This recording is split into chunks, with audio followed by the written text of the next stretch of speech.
ताश खेलते रहेंगे, दुकान पे बैठे रहेंगे, चाहे कोई बामन निकल जावे, चाहे कोई साधु निकल जावे, कोई काई राम राम को नहीं करे, कोई को नहीं करे।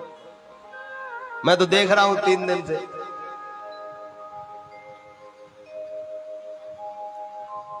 ए राम राम क्यों न करे? मारे मुंह से राम राम निकल गई तो मारो उद्धार है जागो, मैं भगवान के पास चले जाएंगे। हम माने तो जुआ खेलना है और भगवान के पास जुआ खेल में मिले कट है। यहाँ ये राम राम भी को नहीं बोले। हाँ? अरे चुल्लू भर पानी में डूब के मर जाओ, मुंह से राम को नाम नहीं बोला जाता। हाँ?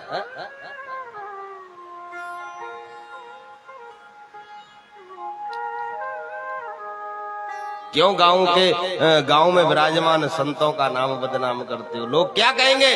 भागवत करने वाले घड़े ही आए और जो है गांव में सिद्ध महाकोटि के साधु भी हुए, क्या उन्होंने गांव वालों को राम राम करना नहीं सिखाया? क्या उन्होंने नहीं कहा कि कोई बाहर से आए तो उनको अभिवादन करो, उनको प्रणाम करो, राधे राधे बोलो? संतों ने सिखाया क्यों नहीं सिखाया मैया? सिखाया, पर मैं सीखा कौन नहीं? मैं तो अपनी मस्ती में मस्त रही। कभी भी कोई साधु आए, कोई ब्राह्मण आए, कोई महात्मा आए, खड़े होकर के उसका अभिवादन करो, उसे प्रणाम करो।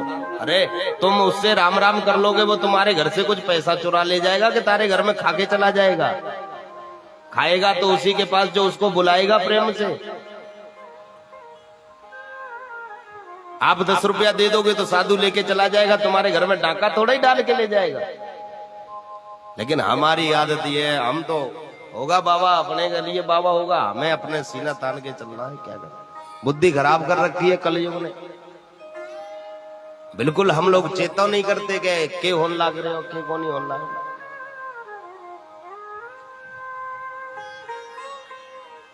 अरे माना कि आप लोगों के पास समय नहीं है कथा सुनने का, कोई बात नहीं है। आपके घर में काम है, नौकरी पेशा वाली, तो मैं नहीं कहता कि कथा यहाँ बैठ करके आप 7 दिन कथा सुनो। लेकिन जो लोग फ्री बैठे हुए हैं उनका तो कर्तव्य बनता है कि कथा पंडाल में जाकर के कथा श्रवण करे। जो लोग गांव में, उनका कर्तव्य तो बनता है कि आए गए को राधे राधे राम राम अभिवादन प्रणाम करे। यही तो संस्कार है। कोई बाहर का साधु आएगा तो क्या कहेगा? गाँव लुड़ास बहुत अच्छा गाँव है, यहाँ देखेगा तो क्या कहेगा? बोले मैं को नहीं जाऊं लुड़ास में, कभी को नहीं जाऊं। मैंने भूख थोड़ा ही है, मैं तो बस इतना ही चाहता हूँ कि लोग राम राम करें, प्रेम से 2 बातें बोलें, और क्या है? कोई संपत्ति साथ थोड़ा ही लेके जाता है। 2 बातें आप प्रेम की करो, 2 बातें साधु करेगा। साधु तो कुछ अच्छी बात, कोई नियम, कोई शास्त्र की बात बता के ही जाएगा, तुम्हारा लेके क्या जाएगा? पर लेना तुम्हें आना चाहिए। साधु देने के लिए तो घने ही है। इसीलिए थोड़ा विचार करो और अपने संस्कारों पर ध्यान दो कि हम कहां से कहां जा रहे हैं। हमारे बड़े बूढ़े बुजुर्ग संतों का कितना अभिवादन करते थे, संतों का कितना बड़ा सम्मान करते थे, ब्राह्मणों के लिए कितने बड़े भक्त थे वो। इन बातों पर विचार करो और अपने बच्चों को संस्कार। अच्छा एक बात बताओ, हम लोग अगर बच्चों को संस्कारी नहीं बनाते तो इसमें बच्चों की गलती नहीं है, पर बाद में हमें ही रोना पड़ता है। हमारा बेटा हमारी सेवा को नहीं करे, हमारी बिंदनी हमारी सेवा को नहीं करे, तू सिखावे ही को नहीं है।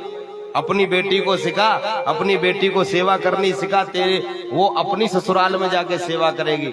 तेरे यहाँ ऐसी बहू आ गई कि वो तेरी सेवा करेगी, पर तू अपनी ही बेटी को ऐसी शिक्षा नहीं देगी कि जाके सास ससुर की सेवा करे। तेरे घर में उल्टी बहू आवेगी। फिर मेरे भाई जी बैठे हुए, भाई जी पहले बहुओं को चिंता होती थी, ब्याह होता था कि कैसी सास मिलेगी, बेरो कोनी कैसी सास मिलेगी। आज क्या है? आज सासुओं को चिंता होती है कि पता ना कैसी बहू आवेगी, समझ में ना आवे, कोई के आवेगी के को नहीं आवेगी। उल्टा कर दिया। पहले बहू को चिंता दी कि कैसी सास मिलेगी अगले गांव में, घर में, क्या उसका स्वभाव होगा, क्या उसका व्यवहार होगा। आजकल सासुओं को टेंशन रहती है, पता ना कैसी बहू आवेगी, के करके पढ़ी लिखी होगी, के सातिर होगी, के चतुराई होगी। क्यों ऐसा उल्टा क्यों हो गया? क्योंकि हमने अपने बच्चों में संस्कार देने बंद कर दिए।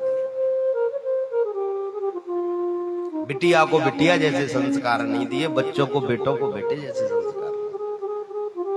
और भगवान को नाम बिसरा दियो, इसलिए संस्कार नहीं हुए तो सेवा नहीं हुई, और भगवान का नाम नहीं लिया तो फिर गोडे दुखने लग गए, कमर दुखने लग गई, सर दुखने लग गए, बिया मरने लग गए। अभी समय है, सुधर जाओ, मौका है। यहाँ कोनी के सारी उम्र गुजर गई, नहीं, जब जागो तभी सवेरा। आज से ही सुधरने का, आज से ही संस्कार बनाने का, आज से ही भगवान का नाम लेने का, भजन करना प्रारंभ कर दो, आज से ही दिन बदलने प्रारंभ हो जाएंगे, ऐसा शास्त्र कहते हैं। जब जागो तभी सवेरा। जो बीत गई वो तुम्हारी उम्र नहीं थी, जितनी उम्र सत्संग में कर ली, जितनी उम्र भजन में दे दी, वही तुम्हारी सच्ची उम्र है। कितना कमाया, क्या खाया, वो तुम्हारी संपत्ति नहीं थी। कितना आपने दान दिया, कितने भूखे को भोजन कराया, कितनी गौ माता को दान दे दिया, वो आपकी संपत्ति है जो आगे काम आएगी। कितना बड़ा कुनबा है, कितने बेटे हैं, कोई मतलब नहीं है। अगर बेटा एक ही सेवा करता है तो एक ही को अपना मानना, बाकी तो घना ही बड़ा कुनबा है। और ऐसा ही साधु कहते हैं, 7 बेटा है, 7 में से 6 सेवा ही नहीं करते, एक ही सेवा करता है। तो बड़े बूढ़ों को चाहिए कि बाहर जाके यूं ही कहे कि मेरा तो एक ही बेटा है जो मेरी सेवा करता है, और की कोनी। इसीलिए सेवा कर लो, तन पवित्र हो जाएगा, यमराज आप में कोड़े नहीं मारेगा। भजन कर लो, मन पवित्र हो जाएगा, यमराज आपको नरक नहीं ले जाएगा। थोड़ा सा दान कर लो तो धन पवित्र हो जाएगा, आपको पाप नहीं लगेगा, स्वर्ग में आपको सुख सुविधाएं मिलेंगी। अब की को नहीं करो तो फिर हाथ पे हाथ धर के रो, हमें क्या, हम 4 दिन बाद चले जाएंगे। समझ में आ जाए बात तो कर लो। बोले वृंदावन बिहारी लाल की जय जय।